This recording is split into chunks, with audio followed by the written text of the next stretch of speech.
YCP ప్రభుత్వం ముస్లిం మైనారిటీలకు ఎల్లవేళలా అండగా ఉంటుందని బద్వేల్ ఎమ్మెల్యే డాక్టర్ సుధా పేర్కొన్నారు.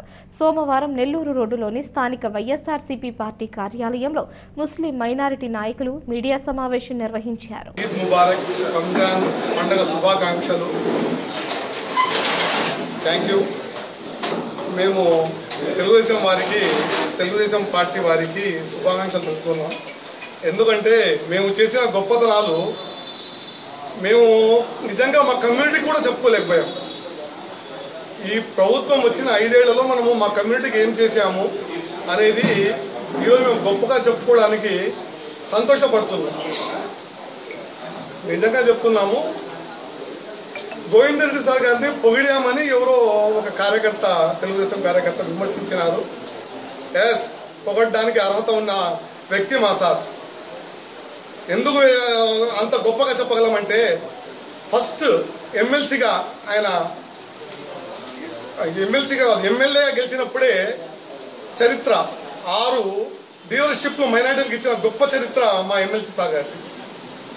అప్పటి వరకు డీలర్షిప్లు అనేది మైనార్టీస్కి లేవు. ఫస్ట్ టైం ఆయన ఇచ్చారు.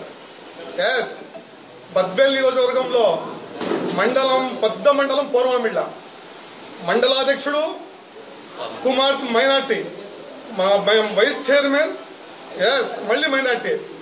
అటువంటి అవకాశం ఇప్పుడు దాకా చరిత్రలో ఎక్కడైనా జరిగిందా? ఏపీ టూరిజం డైరెక్టర్గా నన్ను, ఇంకా వక్ఫ్ బోర్డ్ మెంబర్, కోఆప్షన్ మెంబర్స్, ఇన్ని పదవులు ఎప్పుడైనా ఊహించామా? ఎన్ని చరిత్ర లేకుండా ఈద్గాలో ఉన్న 55 సెంట్లు, మెయిన్ రోడ్కు ఉన్న 55 సెంట్లు, మైనార్టీ డిపార్ట్మెంట్లో ఉన్న ప్రాపర్టీని 20-25 ఏళ్లుగా ఇది మేము చేస్తామని కమిటీ డబ్బులు ఖర్చు పెట్టి మీకు చేతకాక వదిలేస్తే మా సార్ ఇప్పించాడు. పొగుడతాం. ఆ అర్హత అన్నీ ఆయనకే ఉన్నాయి. ఎందుకు పొగడకూడదు మా సార్? ఎందుకు ఉండకూడదు? కమ్యూనిటీ ఎన్ని కోట్ల విలువ అది? ఈరోజు 55 సెంట్ల దాని విలువ ఎంత మీకు తెలియదా? ఏదో రాజకీయ లబ్ధి కోసము మమ్మల్ని విమర్శించడం కాదు, మనం ఏం చేశాము, మా వాళ్ళు ఏం చేశారు అని ఒక్కసారి మనసుపైన ఆత్మ పరిశీలన చేసుకోండి. మీకు తృప్తి కలుగుతుంది. అరే చేశారు, నిజమా కాదా, అబద్ధమా? ఆ మైనారిటీ కమ్యూనిటీలో ఉన్నదాన్ని 4-5 సార్లు కలెక్టర్ ఆఫీస్కి వచ్చి, అయ్యా ఒక్కసారి వాళ్ళు ఈద్గా అవకాశం పోతే మళ్ళీ కాదు అని చెప్పేసి ఉన్న బిల్డింగ్ను డిస్మాంచ్ చేసి అది ఈద్గాలో కలిపి మళ్ళీ ఆన్లైన్లో దాని ప్రాపర్టీని పెట్టి ఈరోజు ఇచ్చారు. ఈ మైనార్టీ కమ్యూనిటీకి అసలు మేము చెప్పుకోలేదు మా కమ్యూనిటీకి సార్ ఇది ఇచ్చేసారని. వాళ్ళు అవకాశం ఇచ్చారు. మాకు 50 సెంట్లు సబ్ డివిజన్ చేసి ఇచ్చేసారు. మీరు వద్దని చెప్పేసి తీసుకొచ్చాం. దాన్ని మేము చేస్తామని చెప్పేసి మాస్ కమ్యూనిటీ డబ్బులు ఎంత ఖర్చు పెట్టారో మీకు తెలియదా? నిజం చెప్తున్నాం. తృప్తి పడుతున్నాం. ఈ కమ్యూనిటీని మేము గొప్పగా ఫీల్ అవుతున్నాం. ఈ కమ్యూనిటీలో, ఈ పార్టీలో మేము చేసిన సర్వీసులు ఒకటి కాదు. మళ్ళీ సార్ మాకు ఈద్గా షాదీఖానా లేదు అమ్మ, ఈ షాదీఖానా లేకపోతే మీరు పోయి మైనార్టీ మినిస్టర్ దగ్గరికి పోయి ఇదిగోండి డాక్యుమెంట్స్, సార్కు మేడంకు అర్జీ పెట్టుకుంటే మళ్ళీ మైనార్టీ మినిస్టర్ దగ్గరికి పోయి మీరు అప్లై చేసుకోండి అన్నారు. మళ్ళీ సీఎం దగ్గరకు పిలుచుకుపోయారు. 1.5 ఎకరా బద్వేల్ మొత్తం మున్సిపాలిటీ ఏకగ్రీవంగా తీర్మానం చేసి మైనార్టీస్కి ఇవ్వండి, మైనార్టీస్ బీద వాళ్ళు పెళ్లిళ్ళు చేసుకోవడానికి అవకాశం ఇవ్వండి అని చెప్పేసి 1.5 ఎకరా మున్సిపాలిటీ తీర్మానం చేయించారు. ఏం పొగడకూడదా? ఎన్నేళ్ల నుంచి మనకన్నా ముందు 5 ఏళ్ళు మీరు ఉన్నారు, మనం చేయించుకోగలిగామా? ఏమి పొగడతకు అర్హతలు ఏం కావాలి? కోట్ల రూపాయల నగరం నడిబొడ్డున ఇచ్చారు మాకు. చిన్న విషయం కాదు. 50 సెంట్లు తీర్మానం చేసి కాపీ వచ్చింది. కలెక్టర్ గారు, నా పరిధి 50 సెంట్లు అండి, మీరు ఇంకా గవర్నమెంట్ ఆర్డర్ తెచ్చుకోండి 1 ఎకరా కావాలంటే అని చెప్పేసి కలెక్టర్ గారు ఇచ్చారు. ఇంకా చెప్పుకుంటూ పోతే ఏంటి ఎందుకు? నిన్న రంజాన్ మాసంలో 4 రోజుల ముందు రంజాన్ పండుగ పోయింది. రంజాన్ మాసంలో పూర్వమామిళ్లలో 175 కుటుంబాలు తీసుకొని పోయి నేను దినుసులు, బియ్యము, నిత్యావసర వస్తువులు పంచితే, అయ్యా మీ కమ్యూనిటీ ఇక్కడ బీదరికం ఎక్కువ ఉంది అని చెప్పేసి 500 కుటుంబాలకు ఆయన సొంతంగా ఖర్చులతో పెట్టాడు. ఏం పొగడకూడదా మా సార్కు? ఎవరికి పొగడాలి? ఇంకా చెప్పడానికి కూడా ఒక ఇది ఉంటుంది. మా సాగరు మేము పొగుడుకుంటే మీ బాధ ఏంటండి? మేము ఇది చేసామని గట్టిగా చెప్పండి. చెప్తున్నాం 52 లక్షల రూపాయలు విలువ చేసే దినుసులు, బియ్యము దినుసులు రికార్డ్ చందాసులు వసూలు చేసి బీదోళ్ళకు పెంచాం. ఈ కమిటీ గొప్పతనం అది. అది అయిపోయిన తర్వాత కుట్టు మిషన్లు మీరు గవర్నమెంట్ ఇచ్చింది లేదు, సొంత డబ్బులతో పెట్టి కుట్టు మిషన్లు కొని బీదోళ్ళకు పంచుతున్నాం. ఒక వృత్తి నేర్పిస్తున్నాము, మళ్ళీ పంచుతున్నాం. అన్ని బడుగు బలహీన వర్గాల్లో ఎవరైనా బీదోళ్ళు ఉంటే అన్ని కులాలకు ఇస్తున్నాం. Is great. మాకు మా సార్ నేర్పించారు ఆ పద్ధతి, అందుకు మేము పొగుడుతున్నాం. బియ్యం అట్లా పుడితే 40 మంది ఆడపిల్లలకు బద్వేల్ టౌన్లో పెళ్లిళ్ళు చేశాం. ఒక్కొక్క కుటుంబానికి 50,000 30,000. అయ్యా మీరు నాయకులు, మీరు లెటర్లు ఇచ్చారు మీ బంధువులకు, ఆ బీదోళ్ళయ్యా వాళ్ళకి డబ్బులు ఇవ్వండి అని చెప్పేసి చేశాం 40 మందికి. చేతనైతే 4 చేయండి.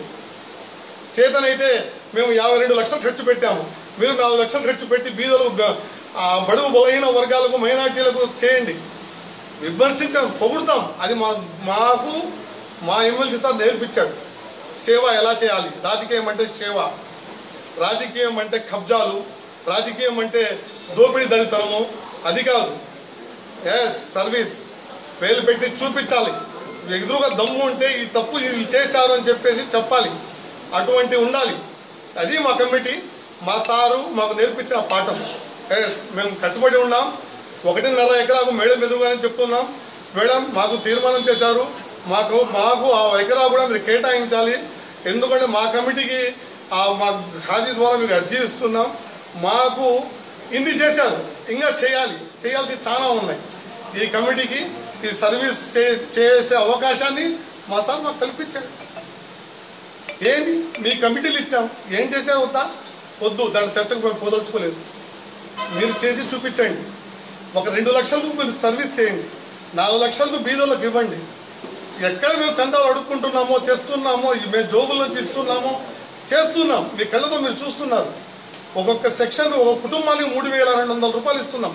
బీదరికం ఉంటే ఎక్కడెక్కడ ఉండాలో అడిగి మరీ మసీదులో ఏలం చేస్తున్నాం.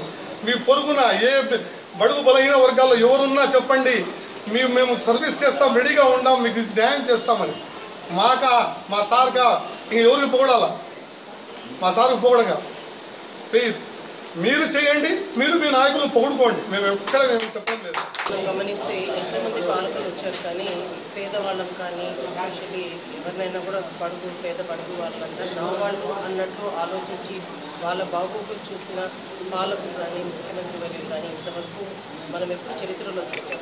ఈ రోజున Jaganmohan Reddy sir SC ST minority ఎస్సీలో ప్రతి ఒక్కరిని నా వాళ్ళు అని సంబోధిస్తున్న ముఖ్యమంత్రి వర్యులు తొలిసారి మనం జగన్మోహన్ రెడ్డి సార్ కేవలం వాళ్ళని ఆప్యాయంగా దగ్గర తీయటమే కాకుండా, వాళ్ళని కేవలం ఒక ఓట్ బ్యాంక్ లాగా చూడటం కాకుండా, వాళ్ళ ఉన్నతి కోసం జగన్ సార్ ఏ విధంగా పాటుపడుతున్నారు అనేది ఈ 5 ఏళ్లలో ఆయన పరిపాలన విధానాన్ని చూస్తున్నాం. ఈ రోజున మనం గమనిస్తే మన బద్వేల్లో 2,100 కోట్ల రూపాయలు మనకు సంక్షేమం రూపంలో మన బద్వేల్ కాన్స్టిట్యున్సీకి వస్తే అందులో 250 crores CR మన ముస్లిం మైనారిటీ సోదరులు వాళ్ళ ఈ సంక్షేమ రూపంలో అందడం చూస్తున్నాం. ఇదే కాకుండా మున్సిపాలిటీలో గమనిస్తే దాదాపు 5,500 ఇళ్ల పట్టాలు ఇస్తే అందులో 700 ఇళ్ల పట్టాలు ముస్లిం మైనారిటీస్కి ఇవ్వడం జరిగింది. ఇవంతా మనం ఎందుకు చెప్తున్నామంటే మన ప్రభుత్వం వచ్చిన తర్వాత ముస్లిం మైనారిటీ సోదరులకు ఏ విధంగా మన ప్రభుత్వం అండగా ఉందన్న దానికి నిదర్శనం. ఈరోజు మనం అల్లాబాకాష్ అన్నది చూస్తే టూరిజం డైరెక్టర్ పోస్ట్ వచ్చింది మన కాన్స్టిట్యున్సీలో, శ్రీభాష అన్నకు మండల్ పోస్ట్ వచ్చింది. ఇదే కాకుండా ఈరోజు ఒక మహిళ జక్యా ఖానం మేడంకి జగన్ సార్ మన కౌన్సిల్లో ఆమెకి చైర్మన్ పోస్ట్ ఇవ్వడం జరిగింది, వైస్ చైర్మన్ పోస్ట్ ఇవ్వడం. ఈ విధంగా మొత్తం అధిష్టానమే కాదు, బద్వేల్లో కూడా మేమందరం కూడా ఎప్పుడు కూడా ముస్లిం సోదరుల పట్ల ఆప్యాయంగానే కలిసిమెలిసి.